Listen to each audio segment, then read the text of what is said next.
Representative Kim. Hi, I'm Congresswoman Young Kim. I represent California's 40th District. I'm honored to be with you all virtually at this Uyghur Awareness Conference, and I thank the Elie Wiesel Foundation for Humanity for bringing us together. In the Xinjiang Uyghur Autonomous Region, Uyghurs face genocide in modern-day concentration camps, and they are silenced, detained, imprisoned, tortured, and brainwashed by the Chinese government each day. So we cannot turn a blind eye to the plight of Uyghurs and to a regime that actively silences, enslaves, and tortures its own people. I'm proud that earlier this year, the House of Representatives passed my Uyghur Policy Act. This is a bipartisan bill I introduced to help the United States take concrete steps to support Uyghurs. The Uyghur Policy Act equips the United States with tools needed to support the basic human rights and distinct identities of Uyghurs and other ethnic minorities subject to the Chinese government's inhumane treatment. As a Korean American who grew up in South Korea during the aftermath of the Korean War, supporting global human rights and holding authoritarian regimes accountable are deeply personal to me, and I have become top priorities of my work as I serve as chairwoman of the House Foreign Affairs Subcommittee on the Indo-Pacific. There is much more work to be done, and I will continue to push back against the Chinese government's disinformation, coercion, and abuse, and support human rights and freedom around the world. Thank you for your important work, and I wish you a successful conference.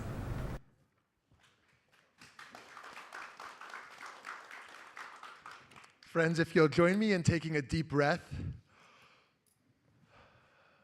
just to feel the light and goodness of our own humanity, that as we're advocating for human rights on the other side of the world, that we can tap into our own value and dignity and all humans.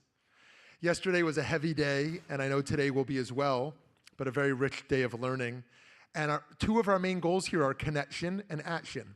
So I want to take about 30 or 40 seconds now for you to turn to someone near you who you don't know, to connect with them and share about one action step you're thinking about taking after this conference. Okay, take about 30 or 40 seconds to find someone near you you don't know.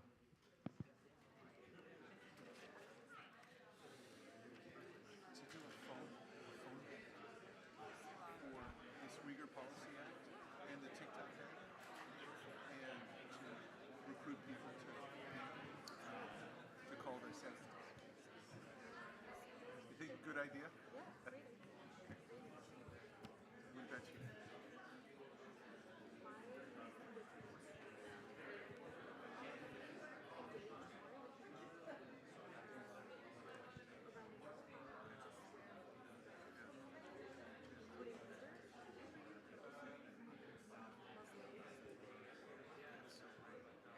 Remind me, where are you in DC?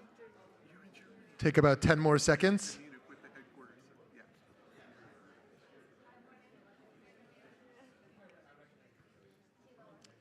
Okay, friends, with open hearts and open minds, we're going to start this very amazing first panel with great scholars and leaders on this topic: survivors' voices, Uyghur women, genocide, and supporting diaspora resilience. And it's a privilege to introduce my great colleague and friend, Dr. Manaz Afridi, who is Professor of Religious Studies and Director of the Holocaust, Genocide, and Interfaith Education Center at Manhattan College, who will be the moderator of the program. Let's hear for Dr. Afridi. Thank you so much, Rabbi Shmuley. It's been a pleasure to work with him in terms of our Jewish-Muslim collaboration and cooperation at this time. I wanted to say a few words, very few, about the subject matter. And I was walking to the subway station today, and I thought, you know, we may have 100, 150 people in the audience, but we have about 1.5 million stories.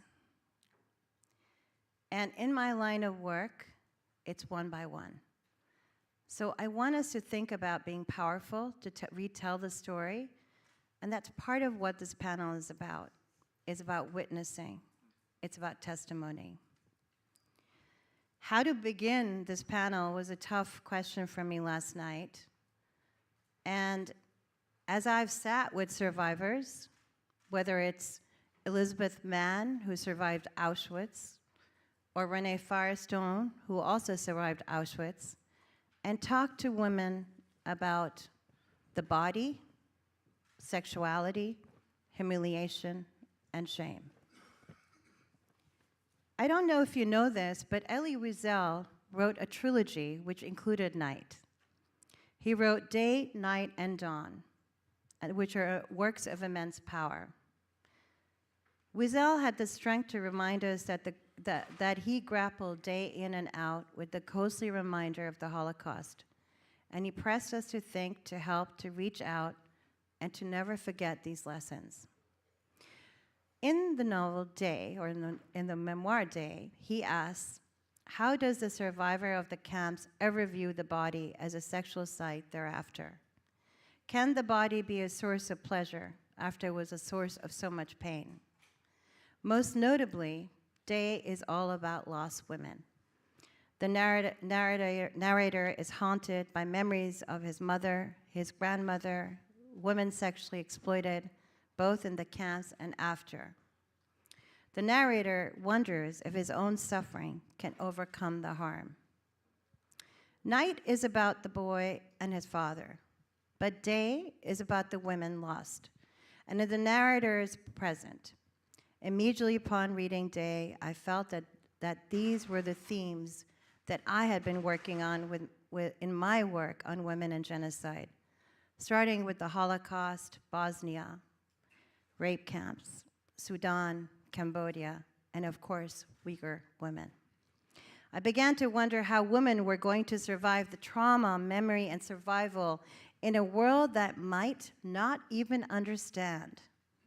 What about the daughter, granddaughter of the female survivor?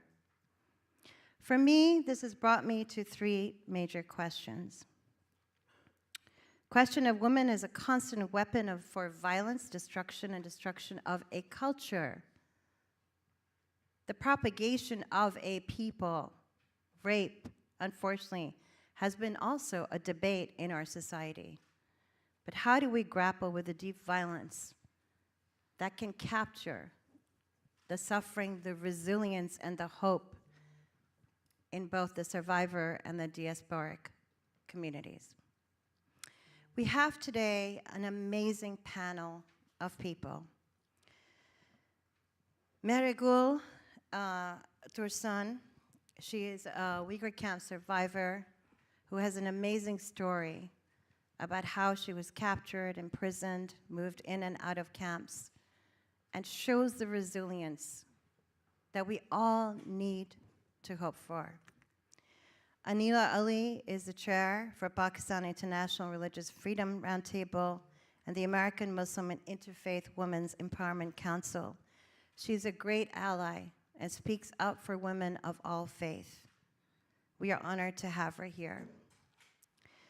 And we have Zumurai Taya Arkin, who has spent time and energy to educate, research, and create action, who is the director of the Global Advocacy and chair of Women's Committee, World Uyghur Congress. And Dr. Bill Clark, whose work I read about last night, is an amazing person who asks the questions, who will care for these others? He is the program director, Peace Catalyst, International Uyghur Wellness Institute. What I'd like to do is ask each of them the first question, and they have 3 minutes, flat, no. And then a second question, and hopefully we'll end up with some hope. So my first question to you, Marigo, is in your work, in your life, how do you discuss, deal, or help survivors of sexual violence because of the genocide today?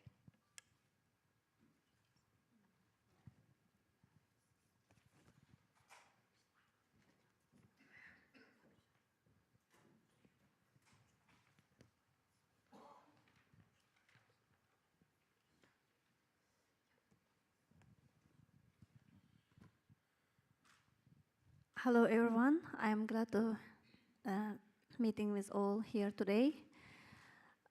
For this question, because I have this experience in the Chinese concentration camp, and I witnessed also for that. I live in the Chinese concentration camp over 13 months, and so as a Uyghur woman, our life, we can witness and able to a lot of horrible situation, but sometimes we lose for life, for hope, but from inside, because we have children, sometimes we have to live for children, and sometimes we have to keeping fighting, because for our freedom, for our country. So my experience is, of course, when I was in the Chinese concentration camp, I felt my life is over. But sometimes also I pray in my inside, God will help me, because I have another 2 children also alive, to waiting for me. And everyone we lose for life hope, and we want this point from this world. What about another people? So we have to keep fighting. We have to keep strong, because we have to become voice or witness for another people, and we have to look at for future. So because that, and one is my religion, one is my for the future hope and dream. I keeping fighting, and. Yes, we discuss each other. Also, we have another 3 camp survivors here. We always thinking, no, we have to live, because we are voice for another, all the concentration camp, more than 2 million Uyghur in the concentration camp. We are voice of them. We are few here, but we have to give them hope. So this is our point, yes.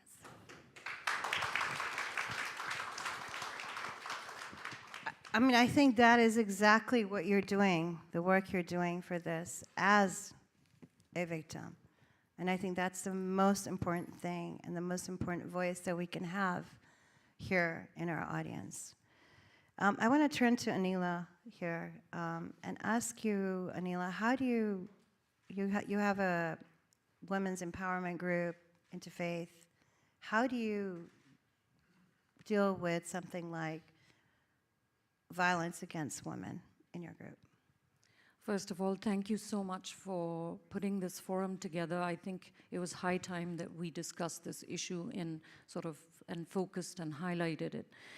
We've been talking about it at international forums, but I don't think we've paid enough international attention to it. So, well, I would say that it is very challenging to talk about this as a woman. But the most important thing that I think that we can do to help women that are suffering or is to raise awareness. As you know, Mehnaz, there are many people, especially in the community, the Muslim community, they don't know about the Uyghur genocide. They also, I occasionally talk to them as I travel and I say, do you know they're also Muslims? We can't be selective with who we advocate for. And they say, really?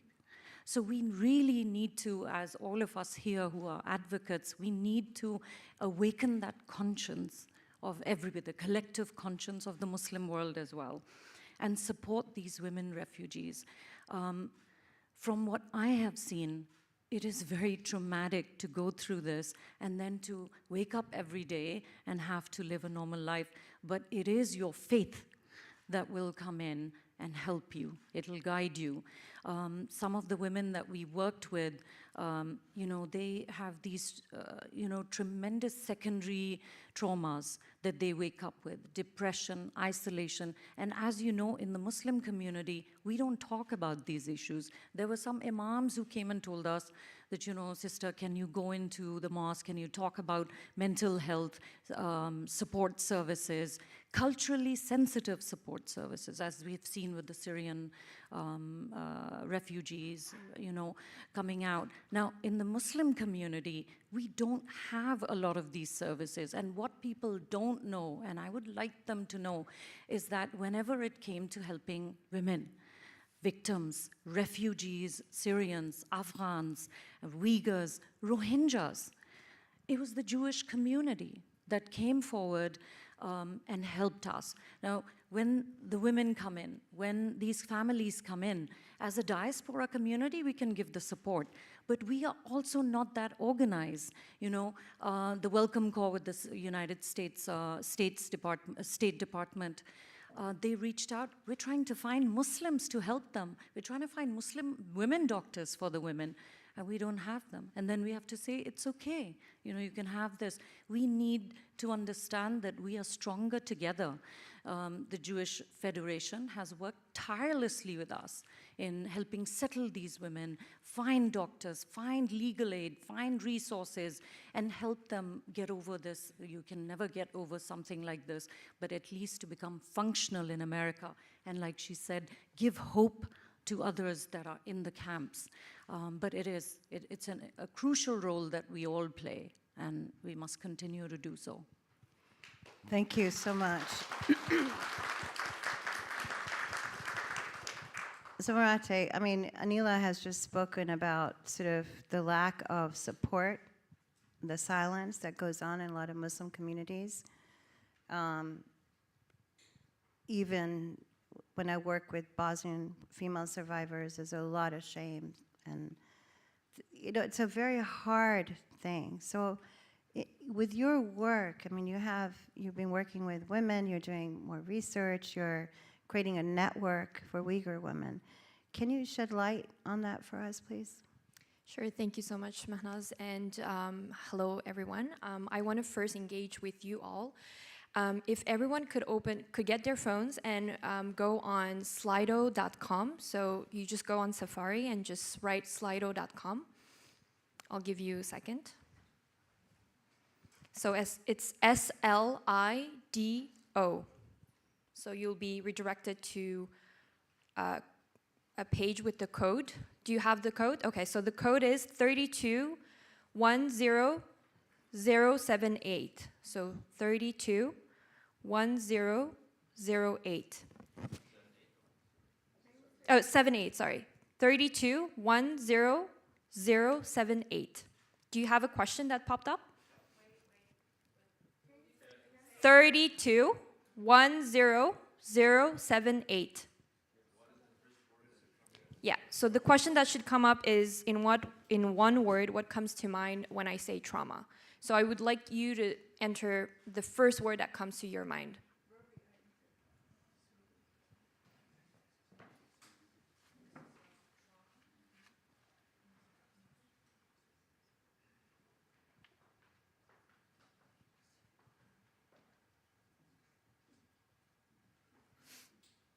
Okay.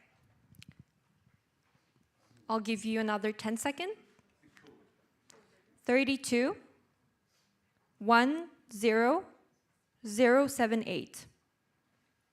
So I have a lot of different terms coming in here. So I have military, suffering, constant pain, sustained depression, intergenerational shock, survivor's guilt, fear, enduring pain, injury, memory, Uyghur genocide, overwhelming, paralysis, anxiety, prey, rape, pain, restlessness, healing, horror, projecting.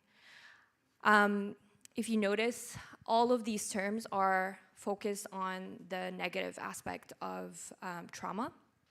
I think to tie it in with your question, when I work a lot with survivors and women, especially women camp survivors, and a lot of women in the community that went through that are going through this genocide, but have also lived some of the worst atrocities. We're talking about rape, gang rape, humiliation, torture, mental, physical torture. A lot of them talk about the shame they've had to live with. But I think when I think about trauma, I think about reparation, I think about healing, I think about community, and I think about uplifting. So some of the positive aspects that are tied with trauma. And I think in my work, I have encountered a lot of these women who have now become full advocates for the issue, and they are so empowered whenever they tell their stories. So they're not just, this victim, they're actually retelling their stories in a powerful manner. They're using the shame that they felt, the humiliation they have witnessed, to turn it into something more positive and uplifting.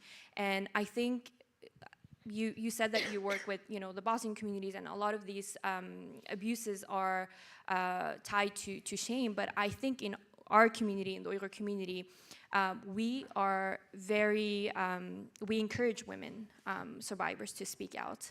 Yes, those issues of sexual abuse, maltreatment are shameful things to talk about, but I think in our community, we want to uplift these women, and we want them to be able to tell their stories in their own narrative, in their own words, because for so long the Chinese government has controlled that narrative, and we want to give them the power to be able to speak and be able to change. And I think in our community, we focus a lot on, of course, community building, community-based approach, and I think living in that kind of environment really is helpful for women survivors, but also all kinds of survivors to heal, and to know that they have a safe space to be able to do this. And we have, for example, things like meshrep, our cultural norms and traditions that come in handy when we want to also look at the positive side. And that's also how women and all other people in our community cope with this trauma. And of course, this trauma is not only with one generation, it's intergenerational. I am not directly, I may not have witnessed these abuses myself, but I have family members, I have friends that are going through that, and I am going through that trauma too. But I think it's something so beautiful when we come in together as a community and uplift each other's voices. Thank you so much. So Bill, so I'm coming to you with the same question, but in terms of what you do, which is the healing factor, the wellness that you have dedicated yourself to. So would you like to tell us a little bit about how you work on that? Sure. Well, good morning, everyone. Yakshimeslar. And very grateful for the Elie Wiesel Foundation for bringing us all to New York to talk about this incredible, important subject. It was in 2020, so 3 years into the concentration camp era, that the three major Uyghur human rights groups, plus Peace Catalyst that I work for, the pressure to, we had friends, people in our communities that were suffering. I had the experience of coming to New York and staying with Dr. Mehmet Amin. And Mehmet, are you here this morning? Okay. Well, he is absolutely crucial. He's a researcher, and he had sent both a quantitative and qualitative survey out to the Uyghur diaspora. And the results were very clear. 25% of the respondents had talked about suicidal issues, the rates of depression, insomnia, anxiety were high. And at that point, there was no organized way that we could tell someone in the Uyghur community, here, go to this person, go to that person. So in May of 2020, we had our first cohort of therapists. And from all the faiths represented, we had Muslim, Christian, Jewish therapists in that first cohort. And what the Uyghur Wellness Initiative, which came out of that, is committed to finding therapists for anyone in the Uyghur community, pro bono. And so we've seen that grow from that time. And sometimes we have networkers in this room. And so all of you, please find us. Find us. You know Louisa, Elfadar, myself, any of us, find us. And I say to my Uyghur brothers and sisters, you are not alone. You are not alone. We have, besides your fellow Uyghurs, we have professionals that are willing to come alongside you, and you don't have to educate them about the Uyghur genocide. That is one of the services that we come alongside them and educate them through videos, through one-on-ones. And so when you go into that first session with them, they know about you. They know about the hardship. And you could just be yourself and talk. And so that's some of the beginnings. And we're still looking for therapists. And we're still looking for brave members of the Uyghur community who can avail themselves of this service. Yeah. Thank you so much, Bill. So Marigold, tell us a little bit about your life now in diaspora, living here. How do you think about it? I know a lot of us here may not be from here, but we have not experienced such deep victimization.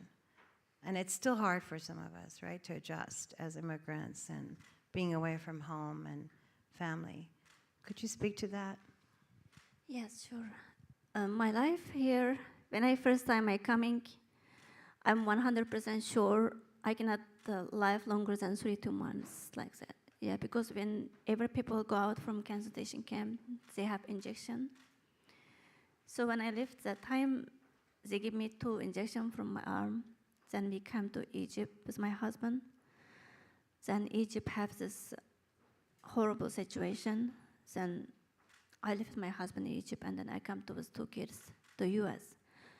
That time I always in my inside saying, I have to say something, I have to hold, because a lot of people don't know what happened. That time I left from camp 2018, April. I came to United States September 21, 2018. So a lot of people don't know. And so many people not trust me. How you go outside? No one can go out from camp, no one. But I don't care about their trust or not, but I try to tell the people words because my life is very soon ending, I think. So I have to tell people what is going on in my city and in our country. Because when I left a camp, I witnessed 3 months, 9 women die. So a lot of ladies say, we're feeling you will leave Marigold because your husband is not Uyghur. Your husband is foreigner, maybe he will come help you. But promise every woman, if anyone left from this prison, we have to become voice hour. Because we cannot see our children, we cannot tell the world what happened for us here. Nobody don't know where we are alive or not. And then I say, I don't know, maybe I will die also. Because we are in the camp, we're waiting our turn to die. So when I left, my inside something like make me pushing, say the words what happened. Finally, I come to United States. I tell first time is Radio Free Asia. I give them interview, and I think this is not enough. I have to tell people. Why? Where is this people here? Why they are not listening? Because I have trauma. I have depression. I have panic attack. Before the camp, I was very healthy. After I camp, I have depression, panic attack, nightmare, anxiety. All the time I have every 3-4 days go emergency because this trauma. I cannot sleep. So I still have also a little bit now. So and then after that we have a lot of Uyghur community meeting, protests, and then I told them, like when I come, I say, I come from our country just now. What you are guys doing here? Are you guys sleeping? Your sister, mother, father, children will die in our country. What are you doing? Why you don't do anything? So because I'm depressed, I don't know, like. So, and if I see somebody laughing or sit down, I say, why is he sit down? Why are laughing? We are dying, do something, like in my inside pushing. Then after from UHRP and Mr. Umar Kanat, and then after this UN, Sister Alfdar, they try to doing a lot of organize a lot of events. And I start giving everyday interviews, go to some university speech, and make protests. A lot of people know about that. But I still waiting, what happened, have something action. Sometimes I hope like some miracle coming to give our country free or all these people free. You know, because until 3-4 years, I dream all the time when I'm sleeping, all the lady with me, somebody say, you don't do anything. Why nobody help us? Because when I was camp, I remember one 17 years old one lady, I say, I will die. I just breast triplet, I don't know what happened, my triplet, I didn't see them. But I hope to see them. The lady is a girl, 17 years old girl, she told me, why you lose your hope? Be strong. You know, we have a lot of Uyghur community, a lot of gays, army, and a lot of people outside China. They will very soon coming to help us. They kill all Chinese fascist people here and then give us freedom. And I looked at her. I think she's lose mind. Because I don't know. Because before I go to camp, I don't know anything about political. I just know our flag is blue. So, and then I say, are you losing mind? And then she say, you go to Egypt, you go to a lot of country. You know, I am never go from outside, from my village. And I don't know, airplane like what? I just see airplane very small. I don't know how do people fit inside. I think she's like very natural, and she don't know anything, but she don't lose hope. So I have to become strong. I must be people free. I have like that. But when I go out of prison, I think, no, I worry from Chinese government. And then my husband say, you worry from your Chinese government, everyone worry, everyone keeping silent, and your all people will die. And I say, yes, I have to say something. So I come to here, I see our community and a lot of Jewish community, a lot of people behind Uyghur, and I feeling, yes, we are strong. We are not alone. So I start keeping speak. But also still, sometime also, I came to United States almost 6 years, but we didn't see anything big action. I will thank U.S. government, and I will very thanks for Jewish community. They are with us. U.S. government passed our 2 bill, but still doesn't have big action, you know.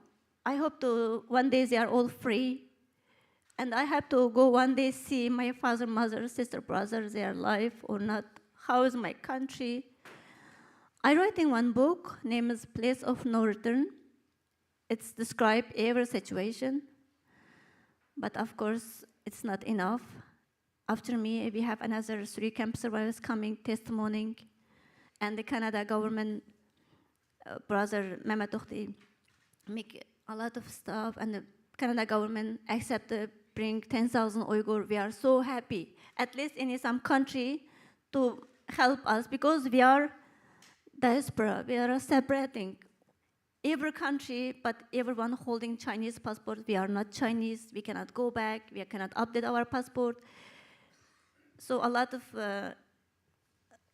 some like Arab country doesn't accept us, but like Canada and the US, some like this Europe country help us and behind us. We are so thanks. Also, so when I come to United States now, I doing like political activist is my part of my life now. Maybe this is 6 year, I give more than 900 testimony, like including university, school, newspaper. But I think I know this is not enough. I am keeping continue. And also I am fighting trauma, because like at least yesterday and today I received phone call Chinese government. Say to, you don't want the, you want to see your father, mother life is ending? I say, yes, please, shoot them. Because not only my father, mother here now, million of Uyghur waiting us. I cannot return back. I have to keep going. I just say them, but I have still trauma, panic attack. So I try to control myself. I taking depression, nightmare, panic attack medicine almost 6 years. And also like our Virginia community help us mental health. But not only me, maybe in United States, all over, like 99% Uyghur, all is still in trauma, panic attack. So, and again, thank you so much. Thank you for all Jewish community. And thank you so much, UHRP. Thank you also, Sister Alfadar, always behind me, support me. Thank you. Thank you, Marigold. I just want to say that you have a few Muslims here also that are very supportive of you, and that's myself, Anila, Danielle, Soraya left, and today you'll have 4 imams coming in support of the Uyghur. So I want you to know that there are Muslims, we think of you as our sister. There's no difference. So just to give you that hope.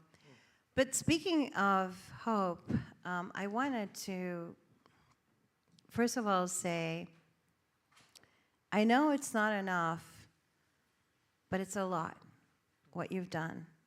And I think that we have, you know, in terms of Holocaust and genocide studies, never forget, never again. And there are times where that actually has worked, and there are many times it hasn't. Like I said, when I walked to the subway station, I said, even if there's 100 people in the room, that's 1,000,000 stories. And so I want you to know that that voice is 1,000,000 times amplified by all of these people and every person that you have spoken to ever in these schools, and your strength to do that is so powerful. So speaking of strength, Anila, I want us to just end with perhaps also Zomarte and Bill. How do we have hope? How do we go on as seeing what's going on in terms of violence, women, concentration camps, wars? I mean, how do we see this where just diasporic resilience, sitting here with Marigold, witnessing the testimony? Mehnaz, this is hope. Looking at her, there's hope. Now she's saying, she told us, she's been telling her stories, reliving it for 6 years so that her people can be free. I mean, that's hope. I can tell you, we took a Muslim women tour after October 7th, we took Muslim women to hear the stories from the victims of Hamas in Israel. And we came back, majority of us had secondary trauma, listening to the stories of the survivors, the women, the families. Now imagine what she must be going through every day. Triggers, things that she has to deal with, panic attacks. I know how that is, because when we came back, we suffered for 2 weeks. We hadn't even experienced it. We heard stories, first-hand accounts. So I think there are hope. There are hope that there are strong women. I'm proud that there are Muslim women that are speaking out, because I'll tell you something. The most difficult thing for a Muslim woman is to talk about what she talks about. We are not trained to do that. We are not encouraged to do that, to share how we feel. We're always told to look after everybody else, the family, and never think about ourselves. That's selfish. But to hear that, feelings, and I feel encouraged that when women come out and they speak, people will listen. And we need more storytelling. We need more forums. We need the media to highlight their stories once again. And perhaps that will, the UN might do something. The United States has done a lot. Perhaps we can do a little bit more. But I think these challenges that they have every single day are tremendous. And I can only tell you from having secondary trauma what it must be like for them. So looking at them, there's plenty of hope. But each one of us has to tell their story as we go back and not forget it. Tell these stories, they're very powerful. Thank you. Samarte, how do we have hope? I think hope starts here. Having all of these friends and allies come join us during the 2-day conference does give us hope. And I think hope is our brave survivors, the stories that they're sharing, but also our community, our cultural, religious identities are hope as well. Our art, our poetry, our music is also our part of that as well. My dear sister and colleague Rahima performed brilliantly the other day during the art gallery installation, and that's also hope. It's resilience, but also hope. I think Anacare, what they're doing is hope, preservation of our cultural identity, linguistic identity. A lot of actually Uyghur women in the diaspora are leading that effort of preservation of our linguistic identity. So that gives us hope. Our youth is our hope as well. We have our 2 sisters here, Amina and Esma from the Uyghur Youth Initiative in Germany. They are our hope as well. Because I have never seen a generation as active as the current Uyghur generation, and I think we should be so proud of them. And I'm so proud to be surrounded by people like them, people who are motivated and committed to the issue. Even Uyghur children and kids that were born in the diaspora community that never even set a foot in East Turkestan once in their lives, but they're so committed to the issue. And also our older generation give us hope. I mean, look at all our leaders and the generation before us that led this fight up to here and now is passing the baton to the younger generation. They've done all of the hard work to be able to pave the way for the younger generation. I'm thinking about our President Dolkunisa, Umar Qanat, Rishad Abbas, Mehmet Tohti, Erkin Siddiq, Ilshat Hassan, and all of our other colleagues who've fought tooth and nail for over 3 decades, who have abandoned, sacrificed so much in their lives to be able to give us opportunities and make the Uyghur issue a global issue. So I think that gives us hope. The legislations that are being adopted in different countries give us hope. The initiative by Canada, my home country, to welcome 10,000 Uyghur refugees give us hope. All of these important steps give us hope, and your signatures to petitions, to your efforts calling out the Uyghur genocide give us hope. So every single action, no matter how small it is, give us hope. So I would encourage everyone to pose an action today, tomorrow, and until we're all free. Thank you. Bill, you have the challenging job here, right? In terms of this notion of hope, right? And to wake up in the morning and to sort of get going. I mean, it's hard for just ordinary people, as you know. So how do you leave us with some hope? One of the things that I think is especially appropriate for our conference is what has come out of Holocaust studies. And scholars looked at, during the Holocaust, there was something around 250,000, 350,000 Jews that were saved by their European non-Jewish neighbors. So there was a term for that. There is a term for that. It's righteous Gentiles. Righteous Gentiles. So I think we're in a movement, everyone, where the Uyghur community is activated. And we, as Christians, as Muslims, to come alongside them and see this movement grow and grow. The Uyghur Wellness Initiative is part of that. To this day, in America, we still do not have our first trained Uyghur therapist. It's in the works. It's in the works. We need to support them. But we're looking for this generations of righteous Gentiles. And they're out there. They're out there. They just need to hear about it and hear the stories. What you mentioned is so vital. The humanity, the stories is... So I wanted to share a few phrases from, in anticipation of the conference, I interviewed some of our therapists.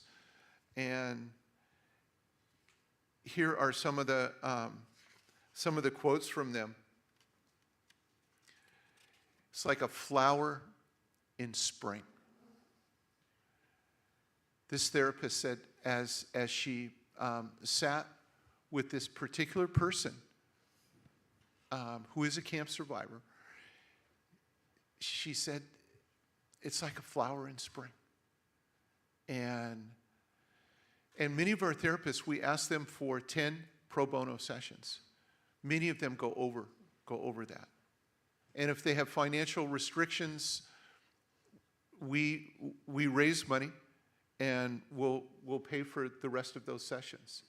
And so that just that expression, like a flower in spring, summarizes in many ways the beauty of the healing process, of someone sitting with you, listening to your story week after week or month after month, and seeing a person come alive. And so that's the lived experience of the counselor and the counselee. And that's been multiplied over the sessions with the counselors we've recruited for the Uyghur Wellness Initiative. So I'd like to encourage you all, UyghurWellnessInitiative.com. It's all one word. So please look it up. You could look it up right now. Just put that into your server. And we have a support them. Support them, definitely. Yes, yes. And there's a list of webinars that we've done. We're just in the midst. We have a very dynamic project manager who is recruiting people from the stage, from you all, to give talks. Mehmet Amin just gave a beautiful talk in January with Elfadar. So if you have ideas, come find us. We'd like to keep producing these webinars, 1 or 2 a month, as resources. Thank you so much, Bill.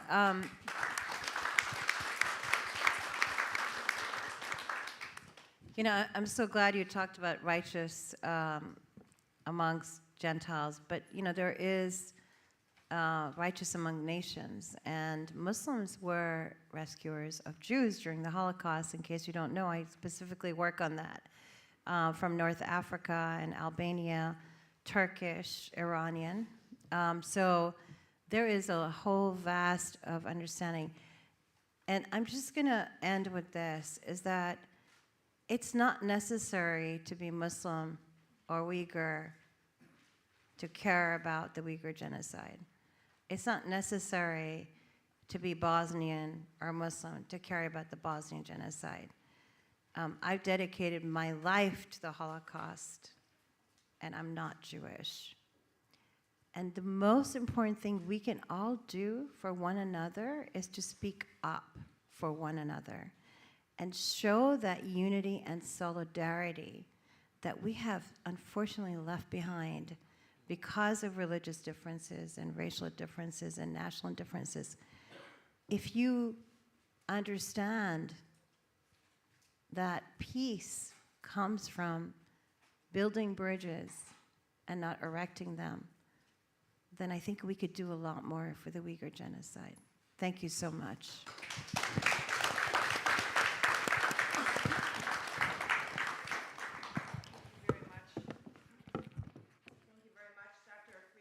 All our panelists. We have a short break now with coffee for those who need it. We'll want to reconvene promptly at 10:45. We actually have a news hook. We have an embargoed report coming out related to surveillance tech, timed with the beginning of our next panel. So we'll see you back in 15 minutes. Thank you.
One more chair.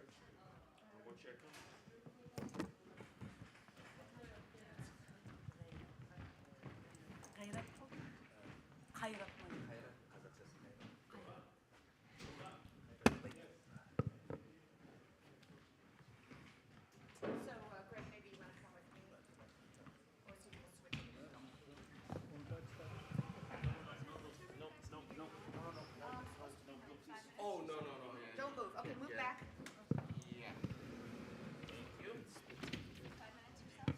Yeah, within 5.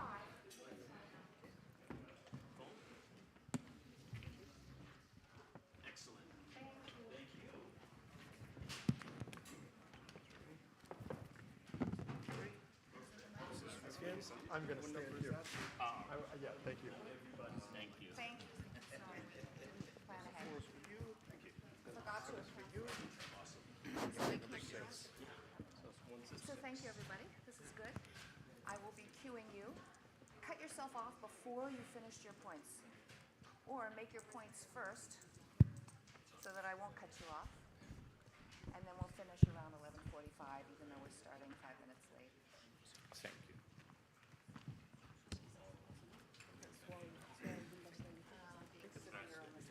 So that's in the room, but what do you want?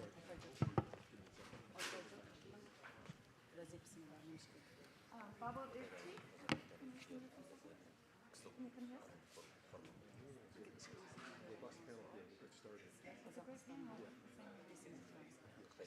So, could we start? Is there any way you can help us get people in here? Yeah, sure. Thank you. Could you shout loudly? Okay. Rabbi Shmuley needs them.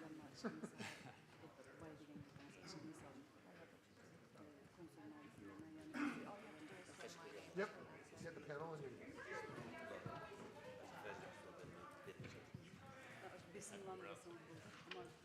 Oh, very nice. Very nice.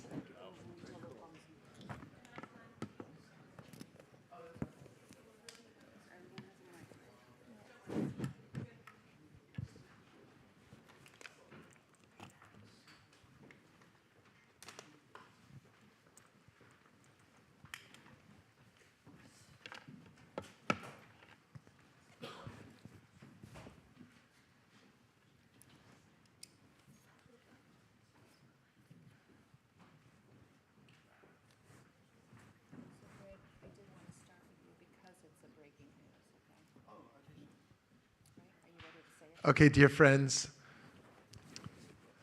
so much heaviness in the room. If you'll join me once again, we're going to do this all day and taking a nice deep breath.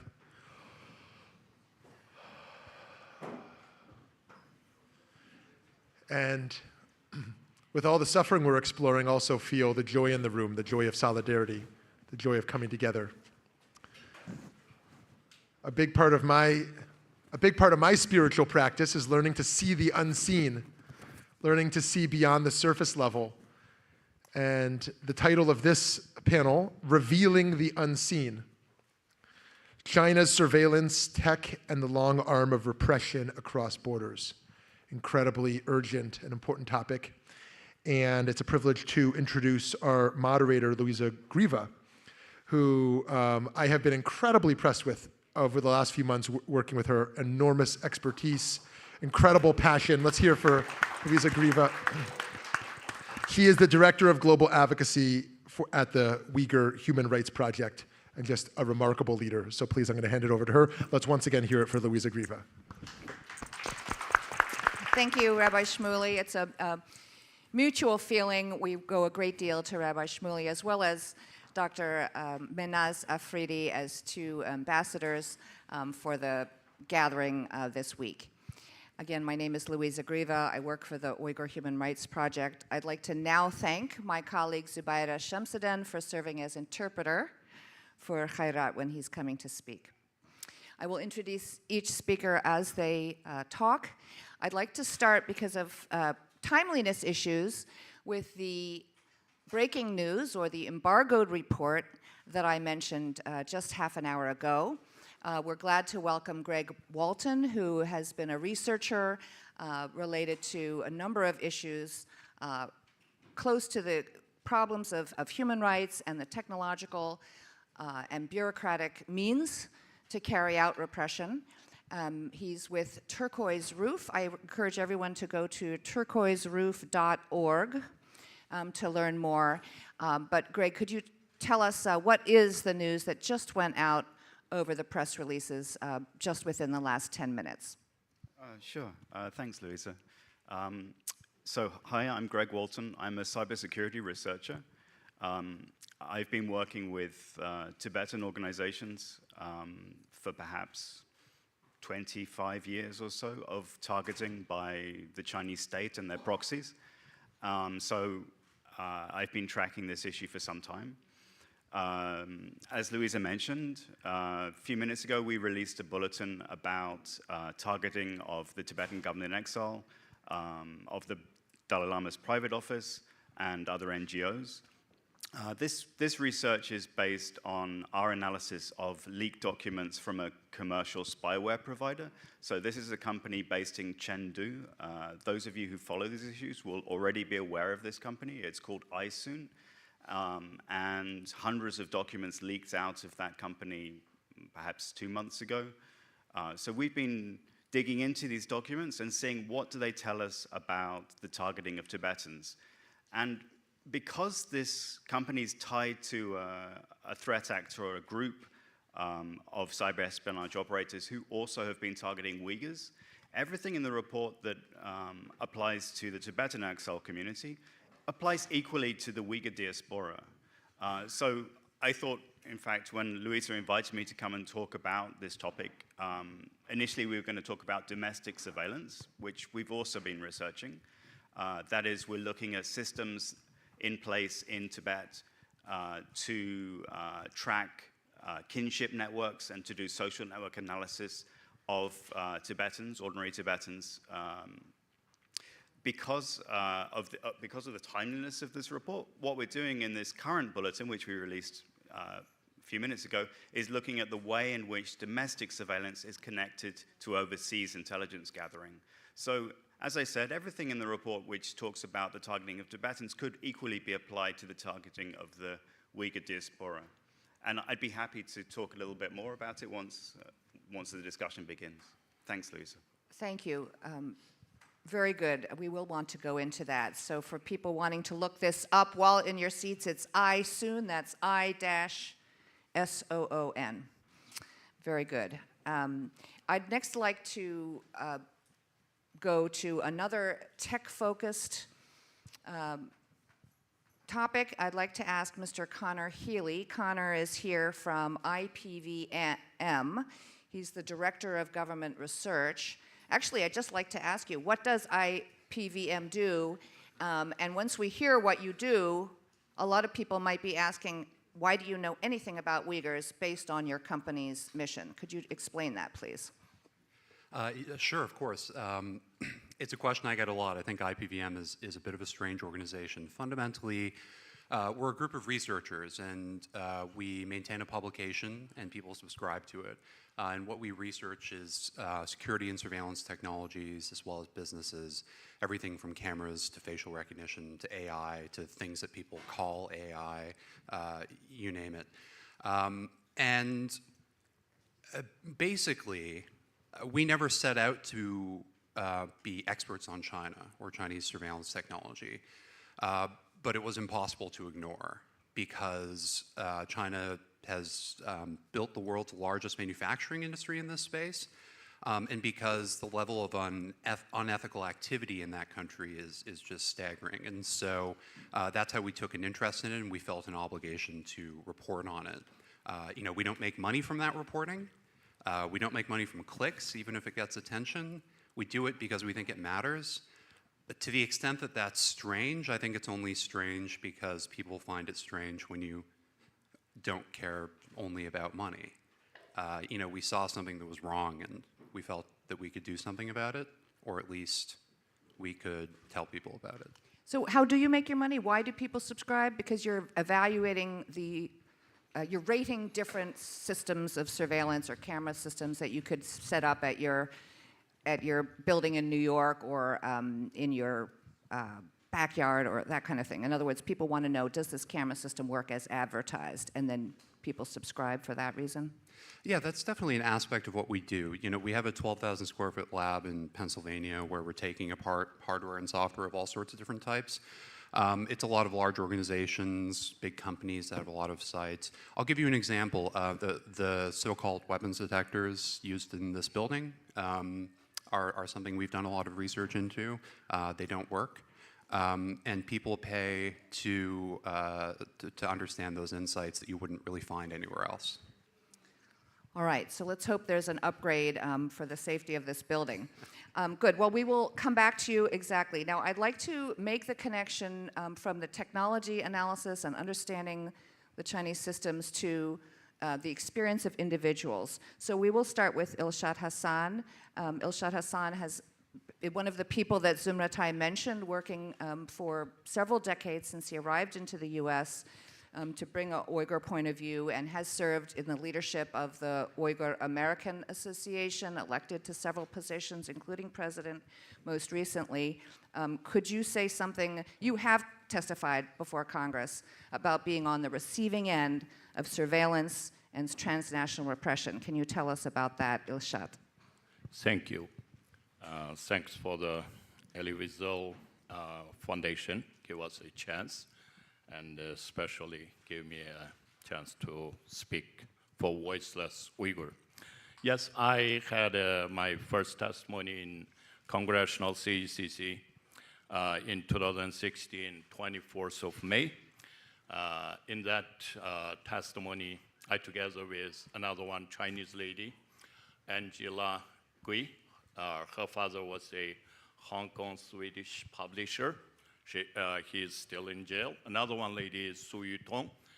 She is a journalist in German, and she is constantly harassed, threatened, insulted. And for my story, at that time, I fled China in 2003 to Malaysia. After 1 year, my brother was killed. That was an intentional revenge or whatever. And my brother was in early morning having breakfast in a restaurant. Came a bunch of Chinese mob from Bingtuan. They beat my brother, asked him to empty the seat, and my brother, I remember that, holding his head and told them, "Don't hit my head," and he squatted down. And one Chinese said, "We can kill you, Uyghur." And then they brought a knife and stabbed him. He died on sight. Until today, I always thinking, if he, in his last moment, think of, where is my brother? Can you save me? I don't know, and I never able to see him again. And then in 2021, April 5, New Yorker journal published an article. Article name is "Surviving the Crackdown in Xinjiang." And from that journalist, from that news, I learned why my elder sister, Ilnur, and my second sister, Zulpie, with her husband, Alamjan, his eldest daughter, Subinur, they are all in one concentration camp. And I'm able to contact the lady. She is now in Europe, a Kazakh lady.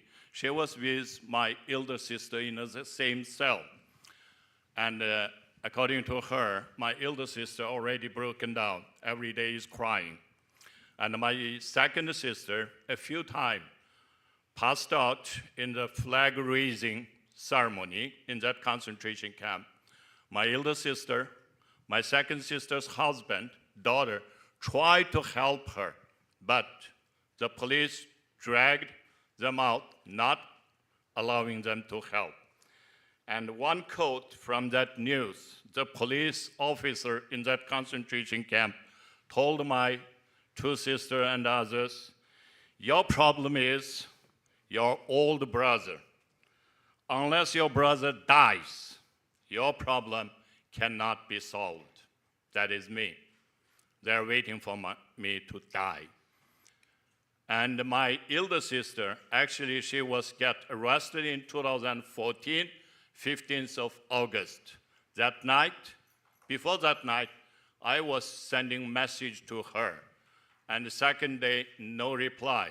And I called my second sister. She didn't pick up phone, but she sent me message, said, the police get our sisters, and we don't know whereabout. One police said, call your brother, ask him to call us back.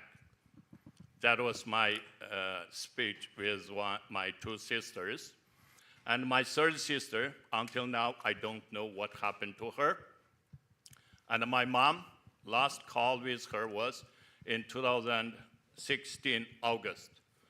Until now, I tried different way, tried some Chinese dissident, tried some Hui Muslim, asking them, some Kazakh friend, some Uyghur friend, if anyone can find out if my mom is still alive, if my three sisters and my nieces, if they are alive. Most recently, one I don't want to take too much time, one police officer, she is a female. She was police officer in Kashgar. Most recently, she contacted me. Now she is in US and sent me some information. And when she told me in that 2018, 1920, the Chinese police every night before they come to the office in concentration camp, they will take some boosting medicine so they can bring some girls, ladies out for rape. And when I heard it, few nights I couldn't sleep because I have sisters in that concentration camp. I have nieces over there. I know a lot of Uyghur women there and a lot of girls. And I can't help.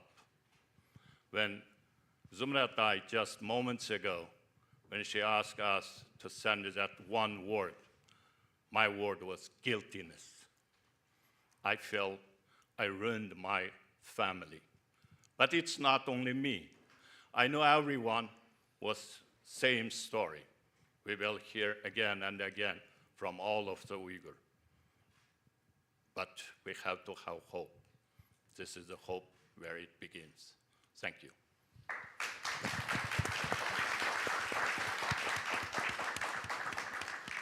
Rahmat, thank you for speaking about these personal matters, both for our audience here and for everyone watching on World Uyghur Congress TV.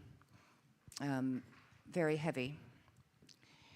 Before I go on, I will be asking you, Ilshat, the forms of pressure that you are under. You're not inside, in the hands of the genocidal government, and yet you get threats here through your family. I want you to give me one example later. In the meantime, I do want to say that if the audience has questions for any of the speakers, please do write it on a piece of paper and give it to Babur. Babur, will you stand up? This is our UHRP colleague, Babur Ilchi. He will be collecting any questions if you'd like to ask them in the next half hour. Finally, we do want to hear from Khairat, who's here from Kazakhstan. And again, thank you, Zubaira. I think he's going to give an example of how his organization is documenting the situation. And then later he'll tell us how does the government of China, government of China leave them alone in this neighboring Central Asian country? So one question at a time, Zubaira, right? Thank you. Hello, everyone. I'll try my best to interpret his message because this was last-minute assignment for me.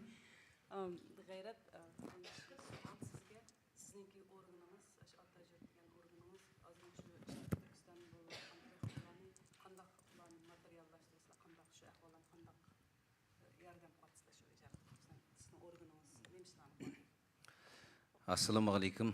Bütün dünyadagi demokratiyani, adillikni suyетін халықтар мен мемлекеттер.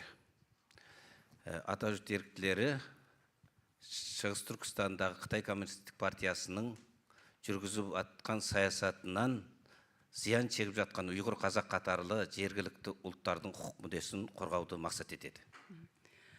Assalamu alaikum, freedom and the democracy-loving nations and the people and the countries. The Atajurt, this organization, tried to promote the rights of Uyghur and the Kazakh people in East Turkestan under the Chinese Communist Party's repression. And that the Uyghurs and the Kazakhs are indigenous and local people of East Turkestan.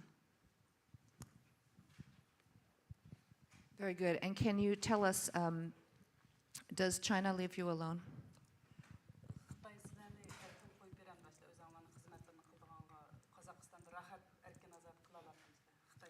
Қытай Коммунистік партиясы шекара алқаған қорқыту бүркіту және басқа да әрекеттермен шұғылданып келе жатыр.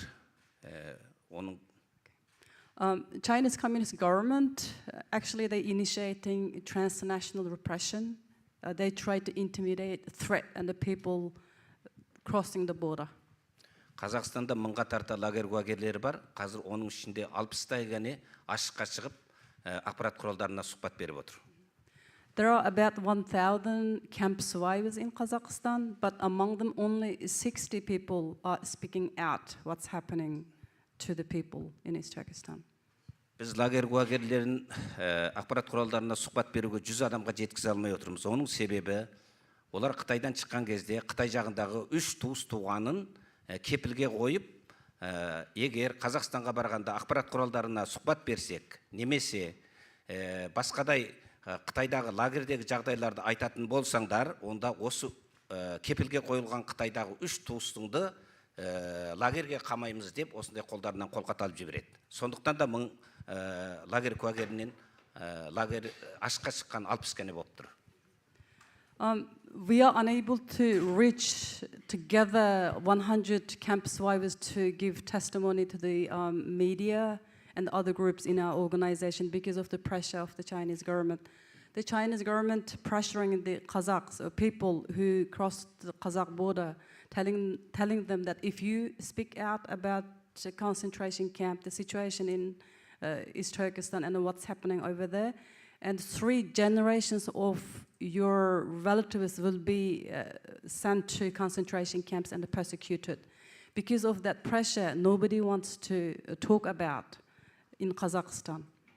So is it accurate to say that there are over 900 people that you know about in Kazakhstan who could provide additional witness testimony to an international tribunal, a judicial inquiry under universal jurisdiction? At least that many people, you believe, have truthful testimony, but without protection, they cannot speak at all.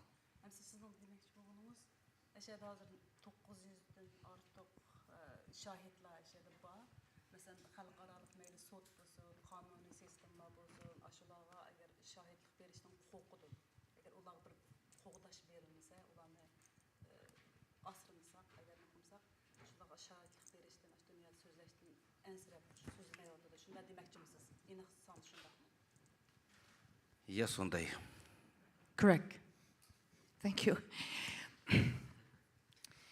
Let me go back to both Greg and Connor, who've looked at the surveillance side. What is something that you believe this audience should be maybe surprised by and probably will be very scared about?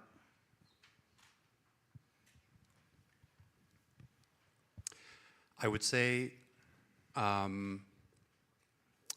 that it is not necessarily about Uyghurs. And what I mean by that is that China wants to control Uyghurs with surveillance, but you are the laboratory. There is a sense in which this is happening to all of us. We just don't realize it in the same way that the Uyghur community has. And the spread of the systems that have been installed in East Turkestan is really what keeps me up at night. So is that surveillance cameras? Is it phone apps? What are you talking about? All of the above. It is, I mean, we could spend quite some time on all the sort of different components of this. I mean, I think the key feature is surveillance cameras, ultimately. And the software, essentially, that they run.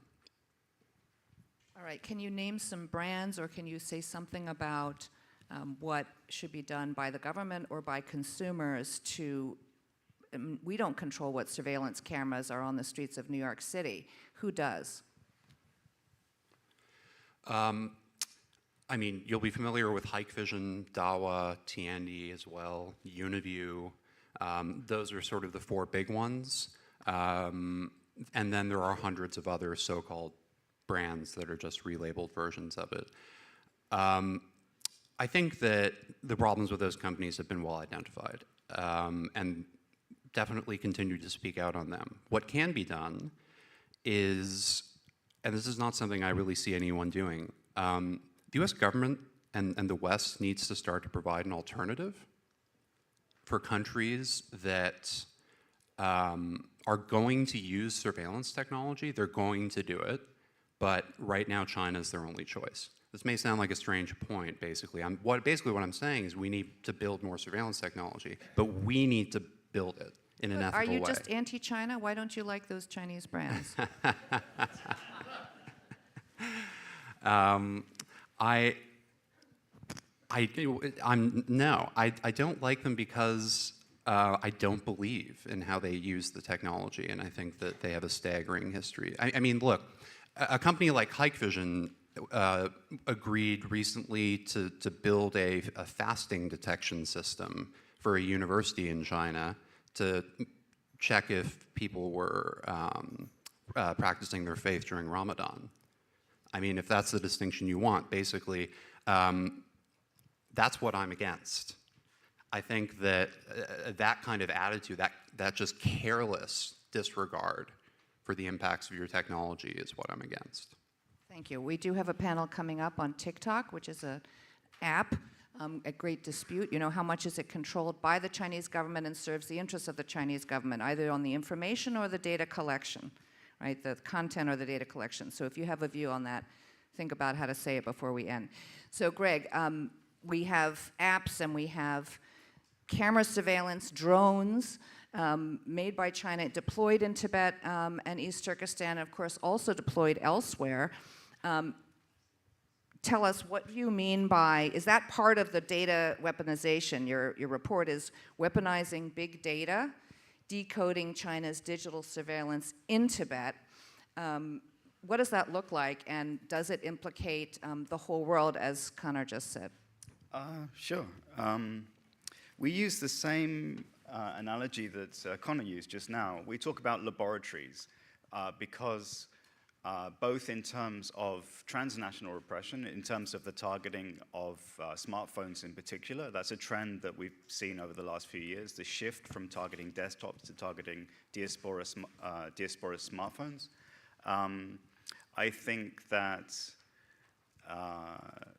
in terms of the question about domestic surveillance, that looks like targeting a population and trying to surface social networks, trying to surface kinship networks, so to see how people are related to each other, and then using machine learning or artificial intelligence, if you like, to surface, in English, targeted personnel or people of interest is the Chinese way of putting it. We see this mirrored in the way in which Tibetans and Uyghurs are being targeted through malware in the diasporas. So that we're finding, in the leaked documents, we found exactly the same methodology, that is, using social network analysis to identify people who are influential within a community, people who are opinion formers within a community, and then targeting their devices. And what happens to someone identified like that in Tibet? Are they do the police visit their door every day? Do they make them lose their job? As an example to other people, you will also lose your job, or do they arrest them? What do they do with those identified leaders based on the surveillance? It depends on the context, from my understanding. Clearly, there are similarities and parallels with what's happening in Xinjiang, but clearly there are differences. I worked with Human Rights Watch a while ago. Some of you will remember their report on the Integrated Joint Operations Platform. That was a machine learning or AI-driven system to similarly identify people and put them into concentration camps based on the most frankly ridiculous of indicators. Were you using WhatsApp? Did you use perhaps too much electricity in your home, cross-referenced with details about your internet browsing history? A very blunt instrument to identify people who should be then processed and sent to the camps. This is not what we're finding in Tibet, something quite different. More surveillance within the community, but not the massive incarceration that we see in Xinjiang or in East Turkestan. Thank you. I'll return again to you, Ilshad, to say, Mihirgul just this morning said she got a call while she's here in New York from her home in Virginia, threatening her, trying to threaten her and make her feel tremendous pressure, increasing her trauma. And even if the police calls may not succeed, those calls keep coming anyway. So even if it will not succeed in making her quiet, it will make her life more miserable. Her panic attacks can increase, and gives an example to someone else who may say, am I strong enough to withstand that? Can you give some examples from your experience with the Uyghur American Association, or you as a working professional in Virginia? How does that pressure affect you from transnational repression? I give two examples. One is, I forgot which year. It was 16 or 17. I was attending a 4th June Tiananmen massacre with Chinese dissident. And when I after gave a speech out, and one Chinese lady came to me, said, "Oh, you are the president of Uyghur American Association, Ilshad Hassan." Yes. And do you know if you get poisoned, how to deal with it? I say, how? Why should I get poisoned? Oh, you know, the Chinese communists killed a few Falun Gong people in the New York car accident. You also can get accident. You can be poisoned. At that time, I couldn't quickly mental process it. And then after a while, I was thinking, why? Where is that lady? And she's gone. That's one. And just years ago, I was on a long trip driving back to Virginia, and one Uyghur youth called me and said, "Brother, I have very important things to discuss with you. I need to talk to you." I was thinking, I'm tired driving a few hours, and also I was thinking possibly he got a fight at home with his wife, just want to talk to me. I said, "I'm too tired today. Can we talk tomorrow?"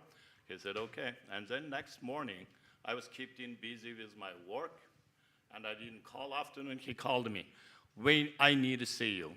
I said, "Okay, come to the Starbucks close to my home." And he came.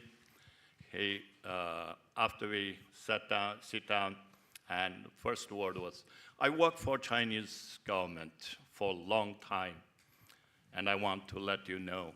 I was in shock. And I said, "Okay. And I'm worried now for your safety." I said, "Okay, what happened?" And they are pressuring me, asking me, "What medication are you taking every day?" So immediately it came to my mind, they know I am taking medication. And I said, "What else?" They want to know your house address and phone number, your car plate number. It was just years ago. And then I told him, "Thank you for letting me know. and I need to talk to FBI and inform them, and you need to talk to FBI too. And he said, okay. Then I called FBI, they came to, and I told everything, and they said they will talk to that guy. And this Ramadan, after the Eid, early morning, he called me, the Uyghur youth. I felt still not scared, but still very uncomfortable. Emotionally, it gave me some pressure. When you know someone told you he's spying for Chinese, and you reported to the FBI, and I believe I have protection in the United States, but still someone tried to know your personal everything, medication. This is how China's overseas repression, the long arm, is within our community and in our side. I don't know who he is. Possibly today in here have Chinese spies, same, who is giving speech. We need something to deal with it, like the Transnational Repression Policy Act. We need to pass it. So this kind of, and other than that, I was reading the internet. It has a Chinese majority community called Pintong. If you type my name, you can find a lot of Elshad is extreme than Taliban, moderate than Bin Laden. He is a terrorist, he is a separatist, all kind of insults, harass, threat. And like in social media, I tweet a lot. Each of my tweets, Elshad should be killed. Elshad should be bring back to China. This kind of harassment, threat, every day in our life, I think I'm brave enough. I'm still continue working, still be able to care of my family. But sometimes I sink into the motion of sadness. I can't take myself out. Sometimes I just sit whole day. Before I can read one book, I love book. 1 week I can finish a book, but now months, 2 months, I can't finish it because this stress, this threat, this harassment, mentally very, very disturbing. I'm an American. I wish in here I can live a peaceful life, share my success, and together with friends, but no. We are still under the Chinese long arm, stressed, scared. Thank you. Thank you, Elshad. I think you're speaking for everyone and almost every panel that one feature of this ongoing genocide is that escaping from the place does not allow you to escape, obviously, the interior emotional trauma follows everyone who themselves or as a secondary survivor has to deal with pain, trauma, war crimes, and genocide. But in this case, you have an active state actor spending money and personnel pursuing you even after you've left. So both interior and exterior. And I hope you agree with that characterization. It's something that as we have a lot of genocide studies. I mean, I'd love to see a raise of hands of people who teach or have taken a class in genocide or atrocity studies here. We have many who've obviously been part of our program. Is it in the playbook to say, along with atrocities, do you have an active perpetrator pursuing the victims beyond state borders? And this is something that we grapple with. We still do not, could you repeat the name of the bill that you want to be passed, Elshad? again, the question? The name of the law that has not yet passed Congress. Oh, Transnational Repression Policy Act. Okay, so there is no act because it's a new phenomenon that people are beginning to pay attention to. So I'd like to ask everyone now, before we come back, can everyone take out their phone and open a new contact? Like you're going to enter a contact that's new for you. And then later, for anyone who says, I already have this number in my phone, you'll get a gold star. Hold on. So open a new contact and write in capital switchboard. And I'd like to ask the leader of my organizations to do the same. Set an example, take out your phone. Okay, so capital switchboard is the thing you're calling, and the number is 202-224-2321. 202-224-2321. I'll say it one more time later. What this means is when you get home, thank you, Babar, in your lunch hour, or even easier sometimes, after work hours, you just hit send on this and say, I live in the state of New York. Can I please speak to Senator Schumer? Or just either of my senators. And then they'll put you through and you just leave a voicemail. You say your name, you say your hometown so that they feel you are a constituent, and you say, will you please co-sponsor the Transnational Repression Policy Act? This is something you can do today, and you can call again. You can call again over the weekend, and I would like to ask, I mean, who here thinks you can get 2 other people to make the same phone call? Would you raise your hand? I'd actually like to see every hand up. Thank you. All right, let's give yourselves a round of applause. All right, we're going to repeat that at the end. Can I ask the audience, everyone on the panel, starting with, what is the best way for people to keep up to date on your issues? If you want to give your social media handle personally, or your organization, or in the case of IPVM, like, is there one reporter who does the most updates on what you find out about surveillance technology?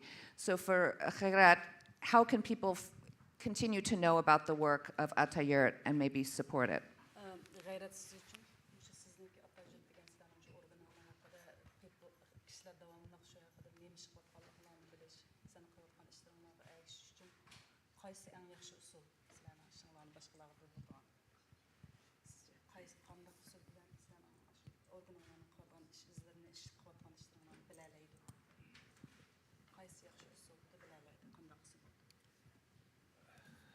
Sizin isterimizdi mi sonunda? Sizin isteriniz Atayurt'ta. Толық түсінбедім, қайтадан айтып жіберіңіз. Толық түсінбедім, түсінбедім толық. While they're talking, Greg, would you like to give people 1 or 2 social media handles? Sure. So for our latest reports on Tibet, which, as I mentioned, also apply to the Uyghur people, you could go to turquoiseroof.org or just Google turquoise roof. It will be the first result. If you want to keep up with the targeting, the digital targeting through transnational repression of the Uyghurs, I would suggest 2 sources, actually. Citizen Lab in Toronto have done some excellent research on the targeting of Uyghurs. And in Washington, there's a company called Volexity, Volexity, Volexity. They do some really excellent reporting on the targeting of Uyghurs through digital threats.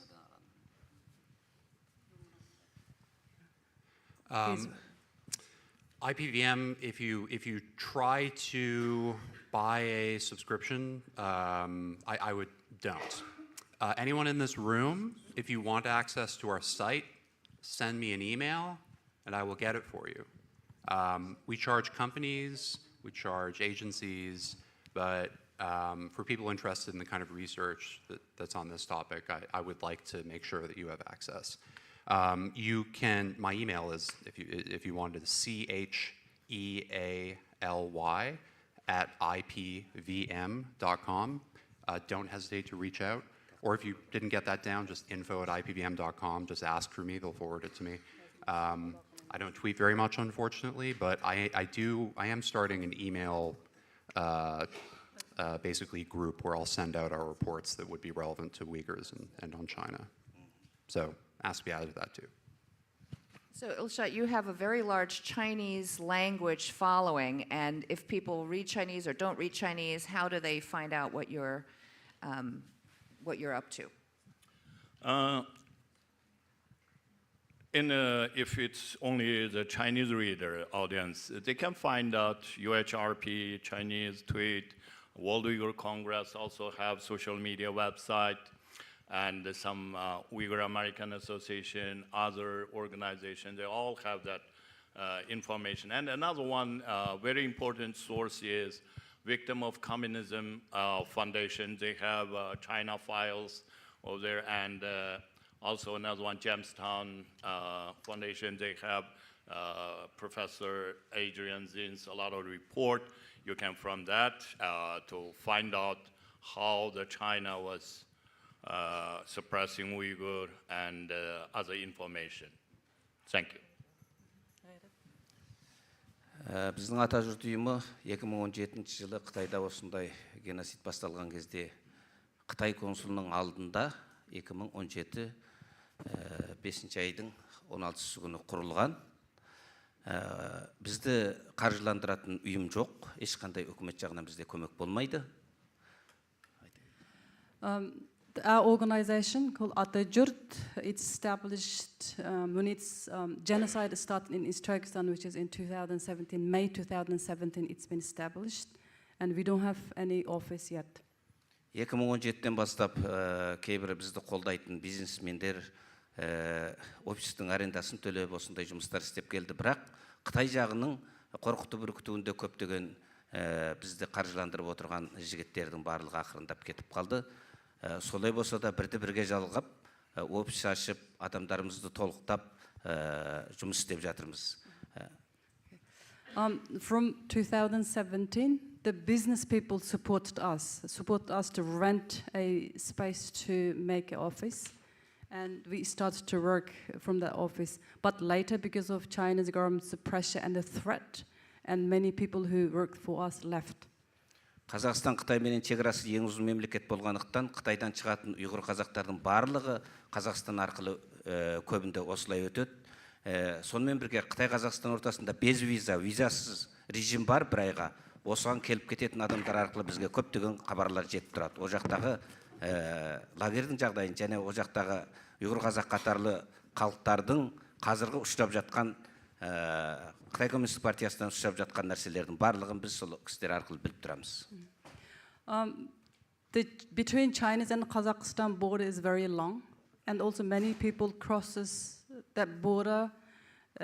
They cross into the Kazakhstan, and also recently the Chinese authority allowed people to come to Kazakhstan without visa for 2 weeks.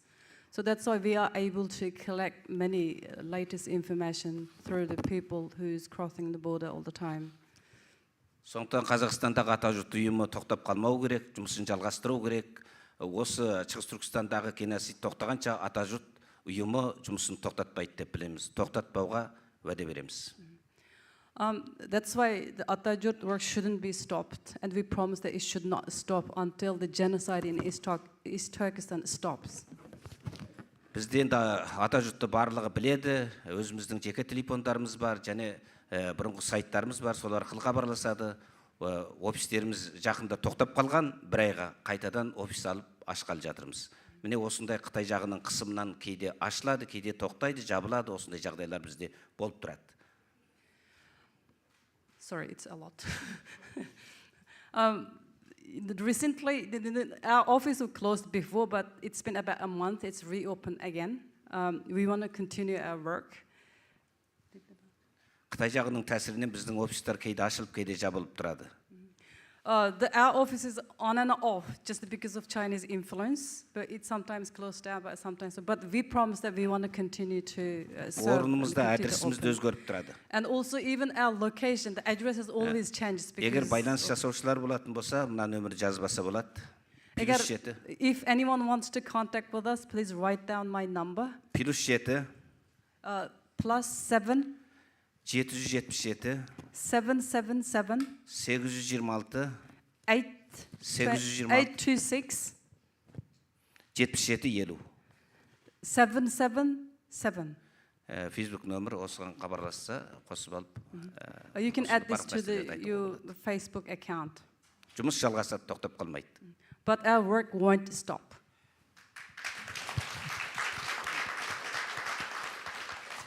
Thank you, Khairat. And if somebody does want to find you at the lunchtime, that's what we invite people to do to make sure to connect. Yeah. I have some questions for the audience. Thank you all. I'll start with one that's an announcement, and then I'll toss a question to Connor. Well, thank you. Okay, here's a comment. Article 19 just published a new report on, quote, the digital Silk Road, about how China is exporting its surveillance state in the Indo-Pacific, leading to repression in those countries, both repression of their own dissidents and political opponents, and those people who are considered quote-unquote enemies of the CCP. So that's an announcement that's happening. If someone wants to comment, you'll get a chance. I do have another UN-related report, which I'm going to comment. I'll ask Connor if someone else. Several Chinese surveillance companies have recently joined the UN Global Compact. First of all, what is the UN Global Compact? Is the headquarters here in New York? And what can anyone do in response, or what should they do in response regarding these Chinese surveillance companies' endorsement, so to speak, by the UN? The UN Global Compact is a group of businesses. It was created around the year 2000 or so. And basically these businesses, they get admitted, they commit to what are called the 10 principles. And the first two are basically don't abuse human rights, don't be involved in human rights abuses. The compact has grown, it's doubled in the last few years. There are a lot of Chinese companies who have joined. In the last year, Hikvision and Dahua have joined.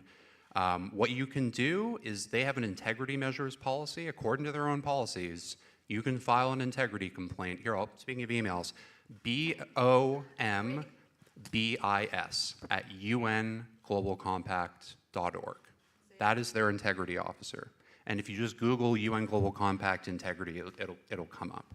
Elena Bombas, send a complaint, because the companies under their policies are required to respond to your allegations as long as they are well-founded, you're a stakeholder, and you're not me.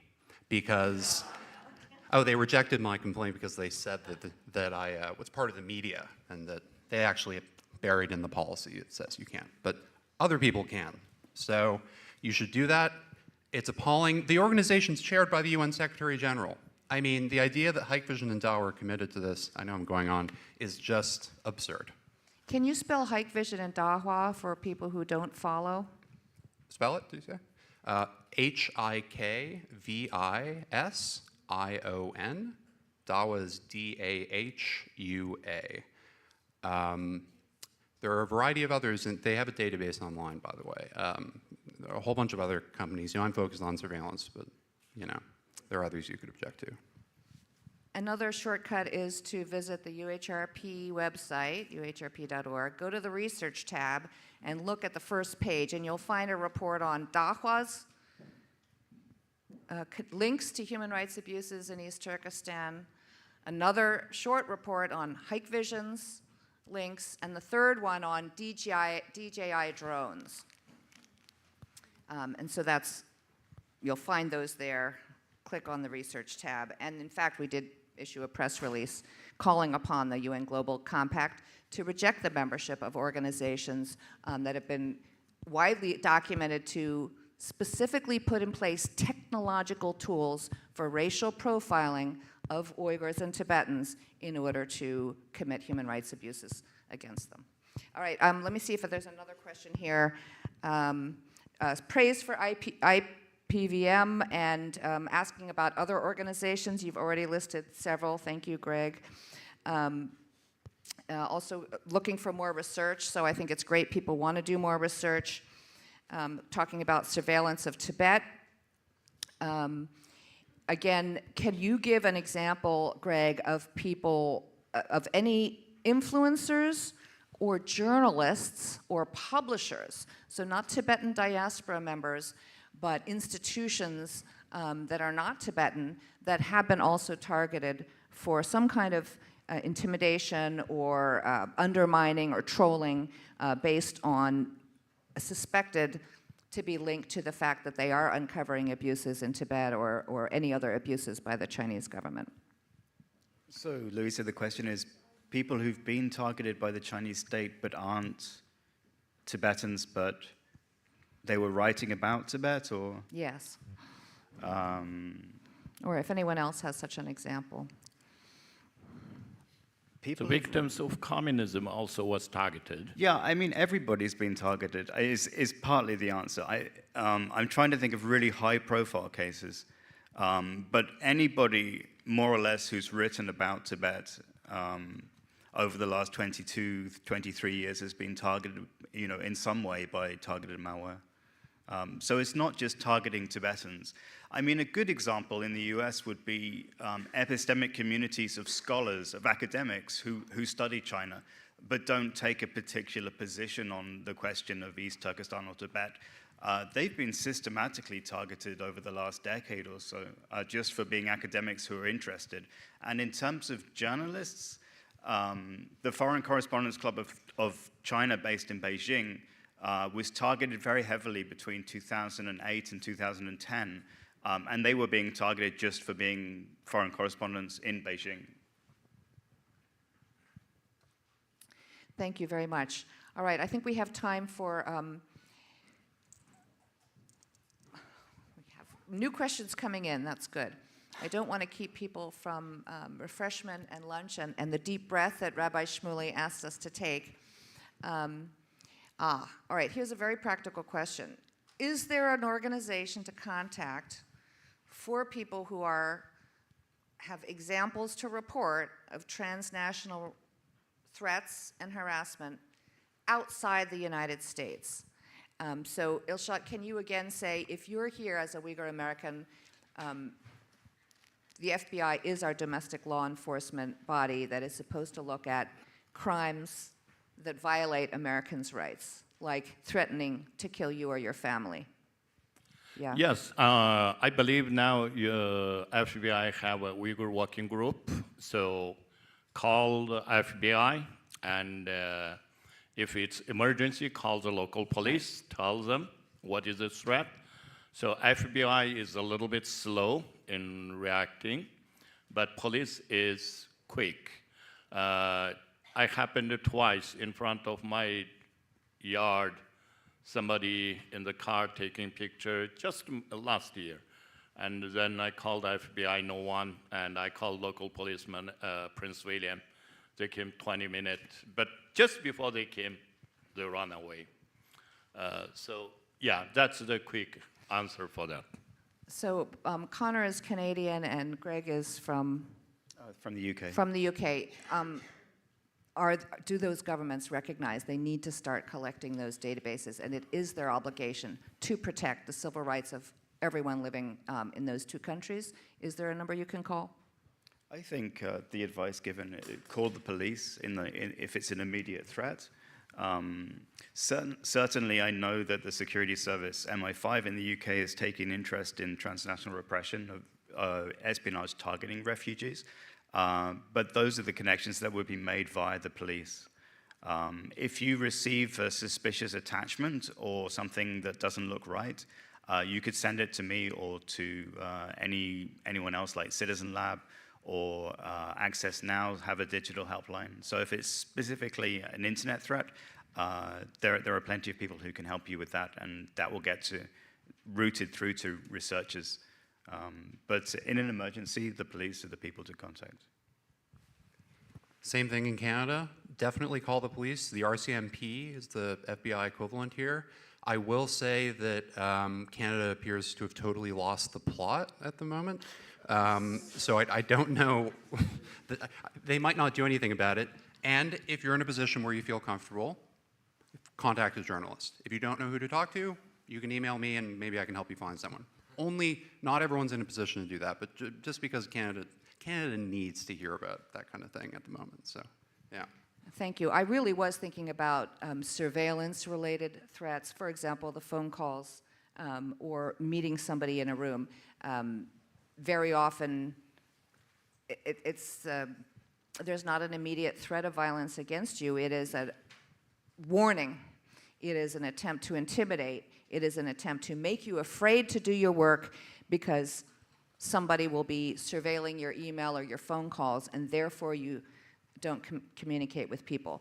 So I don't want us to get the impression that, if you call the local New York City police just because you got a phone call, this is the police, you better watch out, as Mihirgul did, she told us. That's not going to work. You can't just call the local police. So just to clarify that, and you're offering really to help us build up some form of protection by sending you the data, the researchers who are trying to document this in the hopes of finally having a policy response to, tell me if you disagree, really a shameful lack of protection of the sovereignty in our own constitutions in democratic countries by really not having a response to phone threats from abroad. Can I get a disagreement if that's wrong? So we want to thank the researchers who are collecting the data in the hopes of having a genuine policy response, a foreign policy response. If you don't stop this, you will not be coming to our forums, as a US government or as a UK or a Canadian government. So we need to thank the researchers who are helping to put these reports into the form of unanswerable realities that do require a response from our elected governments. So I will thank everyone for joining us. I invite everyone who's here to talk directly to our panelists. Thank you, Lishat. Thank you, Connor. Thank you, Greg. Thank you, Kharet. And thank you, Zubaira. Please join me in thanking them.